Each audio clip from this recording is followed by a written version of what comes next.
Hi everyone, Christopher Ludwig here in Munich at BMW's headquarters, where I'm glad to shortly be bringing you a special guest today to talk about the company's global logistics strategy. Now BMW, like all car makers, has certainly faced pressure in its supply chain from the triple crisis of COVID, semiconductors, and the Ukraine war. It has played such an important role as well in helping the company to come through this period, and as we'll learn, logistics is becoming a real differentiating factor at the company to both overcome disruption, but also looking at future product strategy and looking at locations. I'll be joined shortly by BMW's Senior Vice President for Production Network and Supply Chain Management. It's a role that Dr. Michael Nikolaides took over at the beginning of 2022. He's after 19 years or nearly 19 years with the company in various production and program management roles, including in leading engine and electrified powertrain. He's responsible for all areas of logistics and digitalisation, and he's going to be sharing some insights with us, as well as joining us in March at the Automotive Logistics and Supply Chain Europe Conference in Bonn, which is something you're not going to want to miss. So let's talk to Michael and learn more about what's happening in BMW's global logistics. I'm joined by Michael Nikolaides, who is Senior Vice President for Production Network and Supply Chain Management at the group, a role he took on at the beginning of last year when we thought it was all going to be a little bit easier. Didn't quite work out that way, but I think there's some fascinating things happening and an exciting time ahead. Thank you so much for being with me, Michael. It's my honor. Thank you. Thank you for the visit. So let's start with an overview of the organization and some of the strategy for BMW's logistics. As said, you took over the department last year. Can you give us an outline of what the responsibilities are within your department, looking at the global logistics and supply chain management? Yeah, sure.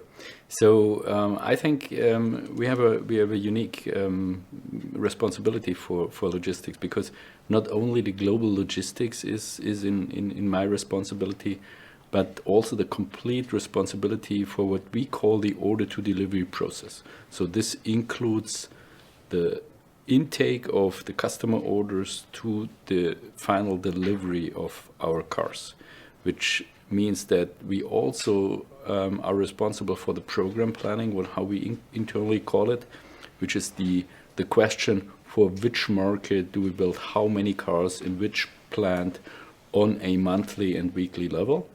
And the complete material steering, obviously the logistics, what you would classically call logistics responsibility, and also the outbound logistics. So when the car leaves our plants, then we take over again and distribute them to the world, up to the point where the car is actually delivered to our final customers.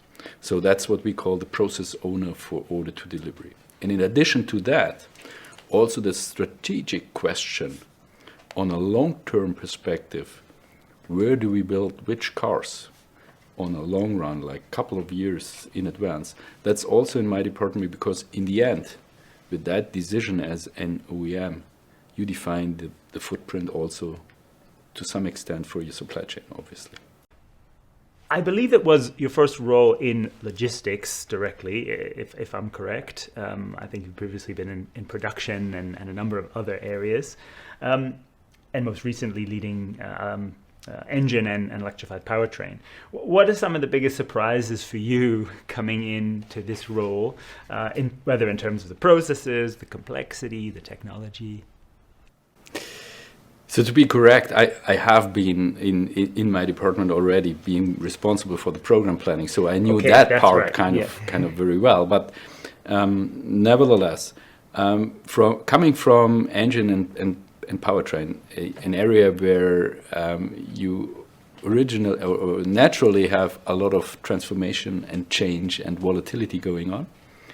I thought, hey, I saw it all, and it's always good to know other departments. But what I faced then, when I took over the responsibility for logistics, especially beginning of last year when the Ukraine crisis came into play, it was a surprise, because there's even more volatility than I was used to in the area of electrified powertrains and engines. And that, as we all know, had a very direct impact on supply chains around the world, both from the cost side, but also from various materials and supplies. Yeah, I think it was not only the crisis in Ukraine, but it was the trifold crisis we had there. Like, we all struggled with the disruption about the supply chains because of COVID. And then the semiconductor shortages, not only for the automotive industries, but especially for the automotive industry, was an additional challenge. And when we thought, we saw it all, can't be worse. It even got worse, and you know that the automotive industry has a rather big footprint in wire harnesses and everything in Ukraine, so that impacted the supply chains again. And the combination of these three dimensions of different crises, that I think was the challenge last year, and also what was surprising, because we thought 2022 might be a little bit more quiet, which obviously it wasn't. I learned a new word last year that became an important one, apparently the top word in the UK dictionary, permacrisis. And permacrisis seemed to define the supply chain in many ways last year. We'll talk a little bit about what we see perhaps coming up soon, but turning back again to your connecting the previous role to what you're doing now, where you were leading engine and electrified powertrain. This is an area of tremendous transformation with the BMW's electrification drive, of course. What have been some of the key lessons and learnings from overseeing this department, then coming into logistics and supply chain management? So obviously, within the transformation, the department of electrified powertrains, especially for the high voltage batteries, they will be one of our biggest customers. So that helps. Yes. And what also I think helps is if you have a understanding of the technological limits, and you know what is possible and what is not, and how do you have to design your production system to in the end have a more resilient supply chain. And there it is very important to understand what can you localize, what should you localize to have shorter transport distances, to have more resilient transport relations and everything, and that really helps.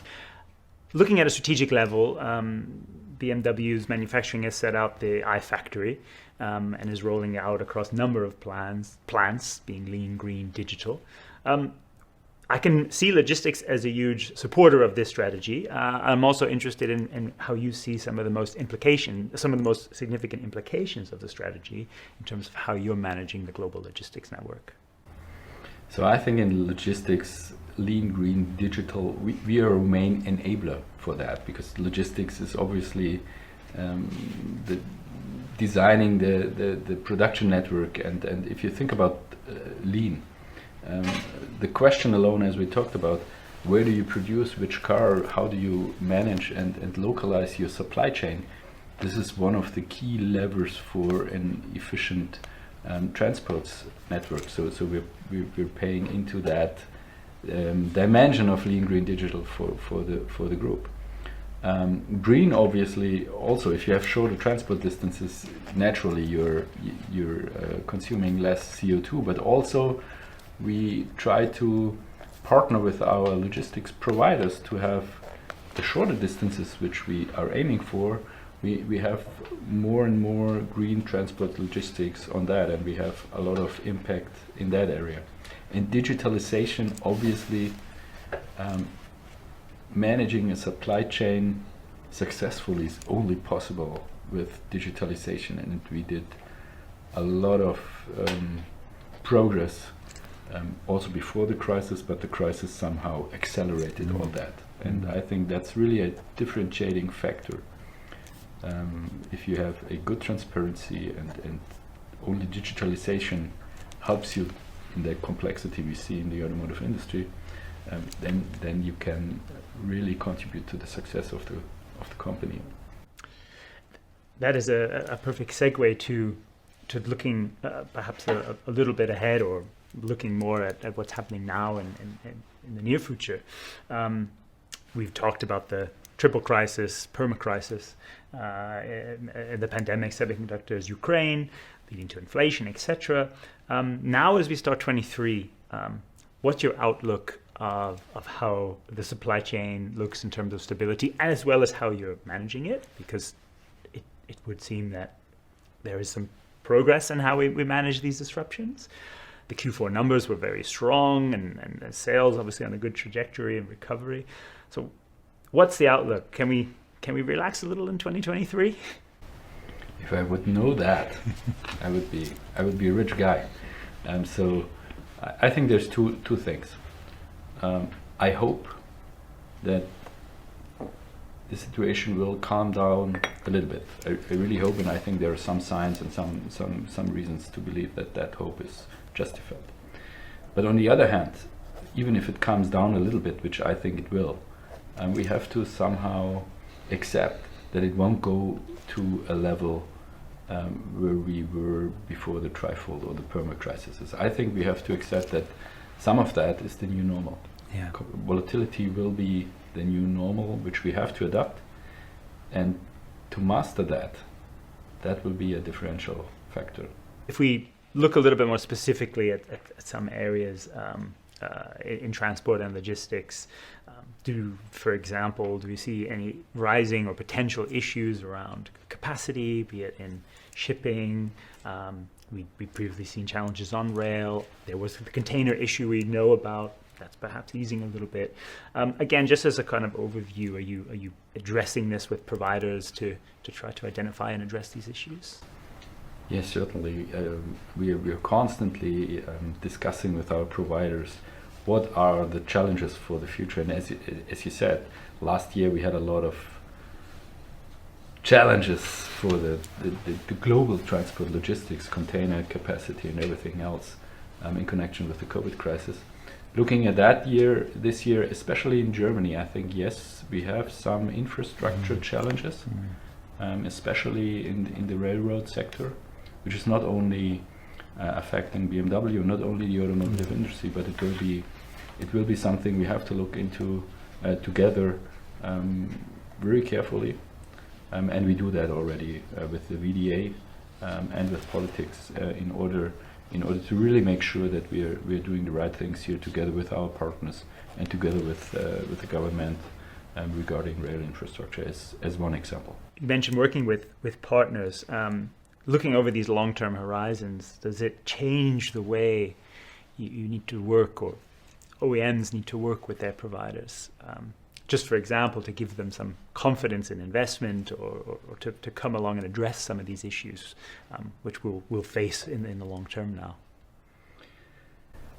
For us, partnering with our providers, and BMW, I think, has a long history, and that was always important, and it will be important. And I think we showed that we are a reliable partner during the past, and we will be in the future. But we also have to be careful that we are flexible. We have to be flexible, because the only way to manage the unknown, which is something we learned during the last years, is you have to have a system which can react, and we will do that together with our partners. We can address that topics. We will be reliable, but we have to be flexible. Talking a bit more about flexibility, when I've looked across the sector over the last 2 or 3 years, I've seen in some cases a huge leap in the ability for companies to manage this disruption and to be more flexible, whether it's in production schedules and making quick changes. Where do you see some of the most significant progress developments at BMW in terms of flexibility in your supply chain? I would say flexibility was always one of our competitive advantages, especially in the supply chain. We introduced what we call the KOVP, the Kundenorientierte Vertriebsprozess, decades ago. That basically means that up to 6 days before we produce the car physically, we can change the order.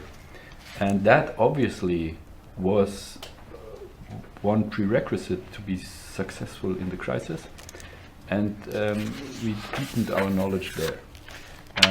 The second thing, which I think was important and will be more important, is if you want to manage a crisis like that, if you want to manage volatility and disruptions at that level, you need to have transparency. You need to know where is which part, which car needs how many of which part number, and you need to have online transparency where they are. And there we did a lot of progress over the last years. It accelerated somehow through the crisis, but it was not the initiator for that. And I think mastering that, having the transparency, the digitalisation of your supply chain, is the prerequisite to manage the crisis of the future, which will come, I'm sure. On your point on transparency and visibility, and you've already said that the crisis has accelerated certain areas of this. I wonder, can we talk a bit of some examples, particular areas that you see where this acceleration has really taken place, in visibility or in ETA, in different areas?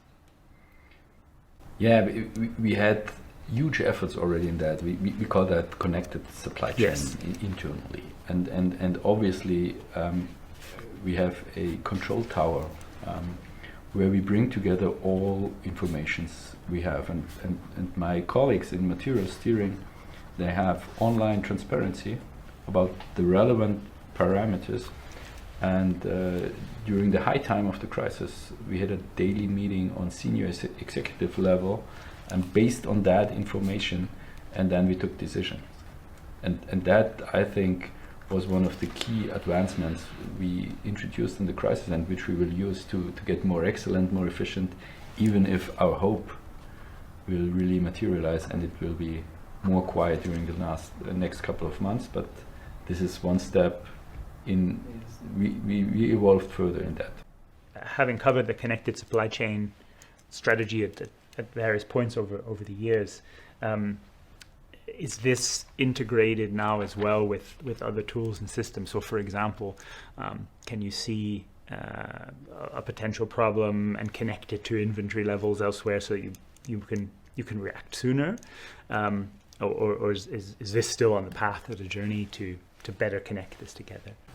It depends. In some areas we can, even up to the supplier level, and Catena X is the next step of evolution to have that information with our suppliers. In others, we still have a lot of manual work to collect the information and to bring that to the control tower. But nevertheless, regardless of the source in the control tower, you need to have the right information so we can take the decisions. Are you already using artificial intelligence in some areas, be it within the control towers or perhaps there's other areas in your logistics? We're using AI in many areas. One is for pattern recognition, for example, in transport systems. Also, if you have a lot of data, you just use AI to see, hey, do we identify patterns which might give you a hint? So there's a lot of AI in the place already in logistics. But also in transport, in logistics itself, in physical logistics, we use AI. We use smart transport robots. We use smart container systems, and all that is controlled by AI algorithms. And also in quality and control issues, we have a lot of AI in place, where we support our people. That's basically the level we are now. I would say AI helps us in order to identify the correct decisions out of a lot of data, but it doesn't replace people. What do you think that? Do you think that there's the next step of AI for logistics is to decentralize and support that decision making even better, or do you see other opportunities as well? I think it depends. There are probably very standardized things where AI ultimately can maybe replace things we do manually or by people. Especially if you think about smart transport robots and physical logistics, then we see that trend already. And there are other areas where I think it is still a long way, where we need the expertise of our people and the human brain. Also, I would say in the long future. Let's talk a little bit about sustainability as something that is also a clear target, and there's BMW has some emission reduction targets. It's part of the wider strategy, as we alluded to earlier. Are these goals accelerating as well? We have an energy crisis. There's all kinds of things going on in any region or area. Can you talk a little bit more about that? So sustainability and the reduction of CO2 emissions in our supply chain, as you mentioned, is very, very important, and we are looking into that. And there are two ways how we are working on that. The first one is we try to influence our sourcing together with our purchasing colleagues, because our main strategy is production follows market, and then also supply chain follows production. And if you do that, you reduce the transport distances, and obviously you get your emissions get better. That's the first thing. And the second thing is, and that's where we're working on with our logistics providers. We try to implement green transport technologies also in our transport logistics in order to reduce our carbon footprint there. I mean, we're here in Munich, been able to see some electric trucks, for example. So clearly, those are key examples. And going back to our point earlier about working with the right partners to invest in that. Another area that we've seen some areas in progress in is reusable materials and packaging. And I think, do you see a next phase in developing sustainable packaging material as well? Yeah, that obviously is another lever to reduce your CO2 emissions. If you think about the packaging and the materials we use there, it gets more and more important to have a higher quota of recycled materials there, and that's something we're investigating very deeply and thoroughly together with our partners. I think there's a lot of CO2 emissions to be reduced in that area. On the technology that we alluded to, the transport technology, I mentioned there's been some trucks here in Munich, which is great. Across the supply chain, of course, it will take a long time. The shipping industry, aviation, again, no quick, easy solutions. Again, coming back to the earlier point, do you think that there is room for co-investment with providers? Again, a way to help and support the industry to drive these innovations, or is it in pilot examples, for example, with BMW? Just wondering how you see that over the long term. I think we can partner in pilot projects, obviously, and we are eager to do that, and there are a lot of examples. But if you think about the big investments in the end, I think that is something the market has to organize and to regulate. If you think about shipping, global shipping things, I think that's something where the transport sector has to come to the optimal solution, and we will be happy to use it. When we talk about sustainability in logistics, you have interesting pilot projects, but there's also a need for ideas and innovation from logistics providers and suppliers as well. How are you managing that? Are you receiving enough ideas? Do you want more ideas? Can you tell us a little bit more about that? Yes, we would really love to have more ideas. As you said, we have a lot of pilot projects where we really have fascinating new ideas. You talked about the electric trucks here in Munich, but I would really like to encourage everybody, if there are new ideas to have a more and greener transport logistics, then we would be happy to partner and to see and identify areas where we could work together, and start with a pilot and then see what develops out of that. Okay, let's look again at some of the strategies that are impacting the shape of the supply chain. As we've talked about, disruption. There's regulations that will play a role when we think about at the EU level or the US level. Focus on regionalization and localization. You've alluded to the fact that your department works with purchasing and others to help to localize it. Has that role become stronger as a result of these factors? So obviously, during the last 3 years, this factor became more important. So the intensity, how we discuss that topics, gets higher, but it has always been at the core of BMW's basis to say, hey, we have to organize our production so it follows the market.